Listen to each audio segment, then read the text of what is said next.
शिवानी एक अमीर घर की लड़की थी, इसलिए उसे अपने अमीर होने पर बहुत घमंड था। मोहित के साथ उसकी लव मैरिज हुई थी। शादी को 2 महीने हो चुके थे, पर शिवानी अभी भी अपने मायके से रोजाना कुछ न कुछ नई चीज लेकर आती ही थी। शिवानी, ये क्या? अब तुम क्या नई चीज ले आई हो? पहले ही तुम कुछ ना कुछ लेकर आती रहती हो। ऐसे अच्छा नहीं लगता शिवानी। तुम्हारे मम्मी पापा, भैया भाभी क्या सोचेंगे कि हम तुम्हें कुछ भी खरीद कर नहीं दे सकते। मैं तुम्हें खर्चे के पैसे देता हूँ, तुम उसमें से अपनी चीजें ले लिया करो। तुम मुझे जो पैसे देते हो ना, उतने में ये सब महंगी चीजें नहीं आ सकती मोहित। और हर्जी क्या है, मैं अपने मम्मी पापा के घर से जो मर्जी लेकर आऊं। मम्मी पापा भैया भाभी मुझे कुछ नहीं कहते हैं। और ये मैं इम्पोर्टेड बढ़िया प्रेस लेकर आई हूँ। अब तुम्हारे घर में कोई कपड़े प्रेस तो करवाता ही नहीं है, तो मैंने सोचा क्यों ना मैं खुद से ही कपड़े प्रेस कर लिया करूँ। शिवानी बहू, मोहित के कपड़े प्रेस वाले को देती तो हूँ, तो मुझे बता दिया करो कि तुम्हें कौन से कपड़े प्रेस करवाने हैं, मैं तुम्हारे भी करवा दिया करूंगी। नहीं मम्मी जी, आपको पता भी है मेरे कपड़े कितने महंगे हैं। मम्मी ने मुझे इतनी महंगी महंगी साड़ियां दी हैं, अगर उनमें से एक भी जल गई ना तो मेरा कितना नुकसान हो जाएगा। मैं अपने कपड़े खुद प्रेस करूंगी, मुझे किसी की हेल्प नहीं चाहिए। आंटी जी, मम्मी कह रही है आप मेहंदी लगाने आ जाते, फिर शाम को हमें शादी में निकलना है। हाँ बेटा, मैं बस थोड़ी देर में आ ही रही थी, तुम पहुंचो मैं आती हूँ। बहू, मैं जरा पड़ोस के घर जा रही हूँ, उनके यहाँ शादी है तो मेहंदी लगाने के लिए बुलाए है। माँ जी, आप ये मेहंदी लगाना छोड़ क्यों नहीं देते हो? घरों में जा जाकर थोड़े बहुत पैसे के लिए मेहंदी लगाते हो। अगर मेरे घर में सब देखेंगे तो हमारी कितनी इंसल्ट होगी। शिवानी, माँ को बहुत साल हो गए मेहंदी का काम करते हुए। पापा के जाने के बाद माँ के इसी काम से हमारा घर चलता था। यही मेहंदी लगाकर माँ ने इसी कमाई से मुझे पाल पोस कर पढ़ा लिखा कर बड़ा किया। और अब तो वैसे भी माँ ज्यादा नहीं जाती है, मेहंदी लगाना उनका शौक है। और फिर इसमें बुराई ही क्या है, अगर माँ का इसमें मन लगता है तो। मोहित बेटा, मैं थोड़ी देर में आती हूँ। शिवानी अपनी सास गोमती से बहुत नफरत करती थी और हमेशा नफरत भरी नजरों से उसे देखती थी। शिवानी को गोमती के काम की कोई अहमियत नहीं थी। जब देखो शिवानी अपने पैसों के गुण गाती रहती थी। शिवानी की सहेली की शादी की मेहंदी की रस्में थी। शिवानी उन्हीं तैयारियों में लगी हुई थी। हेलो, हाँ रीमा, मुझे तुम्हारा पार्सल मिल गया है। अच्छा ओके, तो हम सभी को ये सेम साड़ी पहनकर तुम्हारे मेहंदी फंक्शन में आना है। ये तो तुमने बहुत अच्छा आइडिया सोचा है। हम सब एक ही साड़ी में कितनी अच्छी लगेंगी। तुम्हारी मेहंदी में तो 4 चांद लग जाएंगे।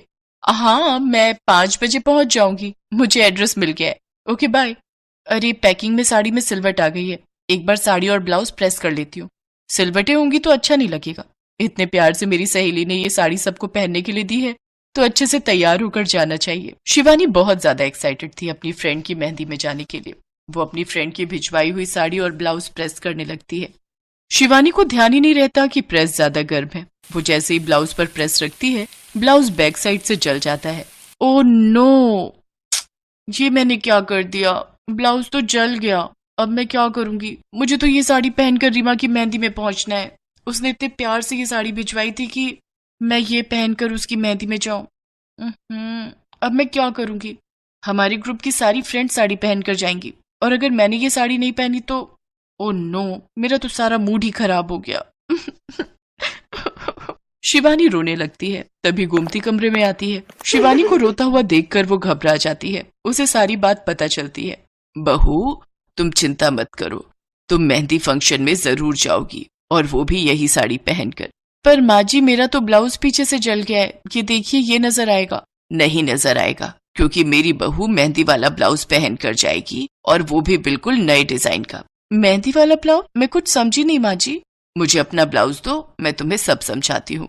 तुम पीट करके बैठ जाओ, मैं तुम्हारी पीठ पर इतना सुंदर ब्लाउज की बैक का डिजाइन बनाऊंगी कि लोग देखते रह जाएंगे। सचमुच गोमती ने उस दिन बहुत दिमाग लगाया। उसका मेहंदी का हुनर उस दिन काम कर गया। गोमती ने ब्लाउज की बैक काट कर एक सुंदर डोरी से ब्लाउज को बांधकर बैकलेस ब्लाउज बना दिया और बहुत ही प्यारा मेहंदी का डिजाइन बना दिया। शिवानी की मेहंदी सूख जाती है। शिवानी जब अपनी बैग देखती है तो तैयार होकर वो डिजाइन बहुत ही सुंदर लग रहा था, बिल्कुल नया। शिवानी अपनी सास से जो नफरत करती थी, आज वो नफरत प्यार में बदल गई थी। शिवानी अपनी सास गोमती के गले लग जाती है। वो गोमती को भी अपने साथ फंक्शन में लेकर जाती है और फंक्शन में सबसे मिलवाती है। सब लोग जब शिवानी के मेहंदी वाले ब्लाउज की बहुत तारीफ कर रहे थे, तो शिवानी ने सच बताया कि ये सुंदर डिजाइन उसकी सास ने बनाया है। शिवानी की सहेली रीमा को वो डिजाइन इतना पसंद आया कि उसने अपनी शादी की मेहंदी में उसी समय गोमती से उस डिजाइन को लगवाया। गोमती भी खुश थी कि आज उसे अपनी बहू शिवानी से वो सम्मान मिल गया था जिसके लिए वो तरस रही थी।